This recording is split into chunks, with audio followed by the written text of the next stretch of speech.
प्राचीन काल में एक शिकारी जानवरों का शिकार करके अपने कुटुंब का पालन पोषण करता था। एक रोज वह जंगल में शिकार के लिए निकला, लेकिन दिन भर भागदौड़ करने पर भी उसे कोई शिकार प्राप्त न हुआ। वह भूख प्यास से व्याकुल होने लगा। शिकार की बाट निहारता निहारता वह एक तालाब के किनारे बेल वृक्ष पर अपना पड़ाव बनाने लगा। बेल वृक्ष के नीचे शिवलिंग था जो बिल्व पत्रों से ढका हुआ था। शिकारी को इस बात का ज्ञात न था। पड़ाव बनाते बनाते उसने जो टहनियां तोड़ी वे संयोग से शिवलिंग पर जा गिरी। शिकार की राह देखता देखता वह बिल्व पेड़ से पत्ते तोड़ तोड़ कर शिवलिंग पर अर्पित करता गया। दिन भर भूखे प्यासे शिकारी का व्रत भी हो गया और शिवलिंग पर बेलपत्र भी चढ़ गए। इस तरह वह अनजाने में किए गए पुण्य का भागी बन गया। रात्रि का एक पहर व्यतीत होने पर एक गर्भिणी मृगी तालाब पर पानी पीने आई।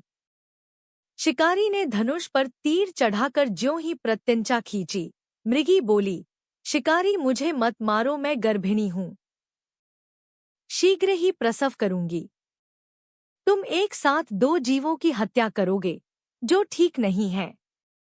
मैं अपने बच्चे को जन्म देकर शीघ्र ही तुम्हारे पास वापस आ जाऊंगी, तब तुम मुझे मार लेना।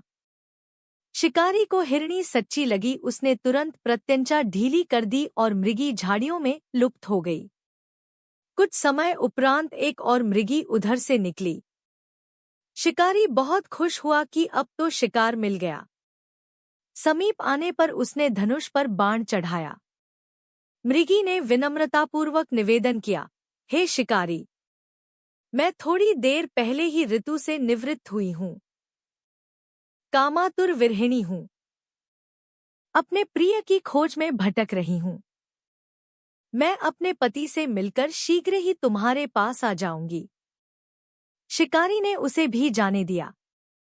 2 बार अपने शिकार को उसने स्वयं खो दिया। उसका माथा ठनका। वह चिंता में पड़ गया। रात्रि का आखिरी पहर बीत रहा था। तभी एक अन्य मृगी अपने बच्चों के साथ उधर से निकली। शिकारी के लिए यह स्वर्णिम अवसर था। उसने धनुष पर तीर चढ़ाने में देर न लगाई। वह तीर छोड़ने ही वाला था कि मृगी बोली, हे शिकारी, मैं इन बच्चों को पिता के हवाले करके लौट आऊंगी। इस समय मुझे मत मार। शिकारी हंसा और बोला, सामने आए शिकार को छोड़ दूं, मैं ऐसा मूर्ख नहीं। इससे पहले मैं 2 बार अपना शिकार खो चुका हूँ। मेरे बच्चे भूख प्यास से तड़प रहे होंगे। उत्तर में मृगी ने फिर कहा, जैसे तुम्हें अपने बच्चों की ममता सता रही है, ठीक वैसे ही मुझे भी अपने बच्चों की चिंता है। इसलिए सिर्फ बच्चों के नाम पर मैं थोड़ी देर के लिए जीवनदान मांग रही हूँ। हे शिकारी, मेरा विश्वास कर, मैं इन्हें इनके पिता के पास छोड़कर तुरंत लौटने की प्रतिज्ञा करती हूँ। मृगी का दीन स्वर सुनकर शिकारी को उस पर दया आ गई। उसने उस मृगी को भी जाने दिया। शिकार के अभाव में बेलवृक्ष पर बैठा शिकारी बेलपत्र तोड़ तोड़ कर नीचे फेंकता जा रहा था। पौ फटने को हुई तो एक हष्टपुष्ट मृग उसी रास्ते पर आया। शिकारी ने सोच लिया कि इसका शिकार वह अवश्य करेगा।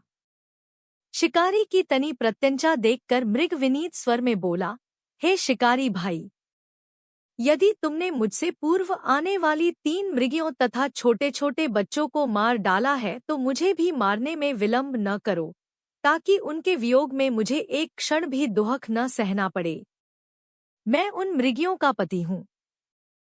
यदि तुमने उन्हें जीवनदान दिया है तो मुझे भी कुछ क्षण जीवनदान देने की कृपा करो। मैं उनसे मिलकर तुम्हारे सामने उपस्थित हो जाऊंगा। मृग की बात सुनते ही शिकारी के सामने पूरी रात का घटनाचक्र घूम गया। उसने सारी कथा मृग को सुना दी। तब मृग ने कहा, मेरी 3 पत्नियां जिस प्रकार प्रतिज्ञाबद्ध होकर गई हैं, मेरी मृत्यु से अपने धर्म का पालन नहीं कर पाएंगी। अतः जैसे तुमने उन्हें विश्वासपात्र मानकर छोड़ा है, वैसे ही मुझे भी जाने दो। मैं उन सबके साथ तुम्हारे सामने शीघ्र ही उपस्थित होता हूँ। उपवास रात्रि जागरण तथा शिवलिंग पर बेलपत्र चढ़ाने से शिकारी का हिंसक हृदय निर्मल हो गया था। उसमें भगवत शक्ति का वास हो गया था। धनुष तथा बाण उसके हाथ से सहज ही छूट गए। भगवान शिव की अनुकंपा से उसका हिंसक हृदय कारुणिक भावों से भर गया। वह अपने अतीत के कर्मों को याद करके पश्चाताप की ज्वाला में जलने लगा। थोड़ी ही देर बाद मृग सपरिवार शिकारी के समक्ष उपस्थित हो गया ताकि वह उनका शिकार कर सके, किंतु जंगली पशुओं की ऐसी सत्यता, सात्विकता एवं सामूहिक प्रेम भावना देखकर शिकारी को बड़ी ग्लानि हुई। उसके नेत्रों से आंसुओं की झड़ी लग गई। उस मृग परिवार को न मारकर शिकारी ने अपने कठोर हृदय को जीव हिंसा से हटा सदा के लिए कोमल एवं दयालु बना लिया। देवलोक से समस्त देव समाज भी इस घटना को देख रहा था। घटना की परिणति होते ही देवी देवताओं ने पुष्प वर्षा की।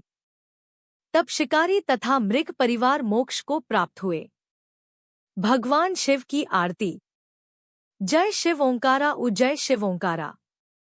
ब्रह्मा विष्णु सदाशिव अर्धांगी धारा उ जय शिव। एकानन चतुरानन पंचानन राजे। हंसानन गरुड़ासन वृषवाहन साजे उ जय शिव। 2 भुज 4 चतुर्भुज 10 भुज अति सोहे। त्रिगुण रूप निर्खता त्रिभुवन जन मोहे उ जय शिव। अक्षमाला बनमाला रुंडमाला धारी। चंदन मृगमत सोहे भाले शशिधारी उ जय शिव। श्वेतांबर पीतांबर बाघंबर अंगे। सनकादिक गरुणादिक भूतादिक संगे उ जय शिव। कर के मध्य कमंडलु चक्र त्रिशूल धरता। जग करता जग भरता जग संहार करता उ जय शिव। ब्रह्मा विष्णु सदाशिव जानत अविवेका। प्रणवाक्षर मध्य ये तीनों एका उ जय शिव। काशी में विश्वनाथ विराजत नंदी ब्रह्मचारी। नित उठी भोग लगावत महिमा अति भारी उ जय शिव। त्रिगुण शिवजी की आरती जो कोई नर गावे। कहत शिवानंद स्वामी मनवांछित फल पावे उ जय शिव।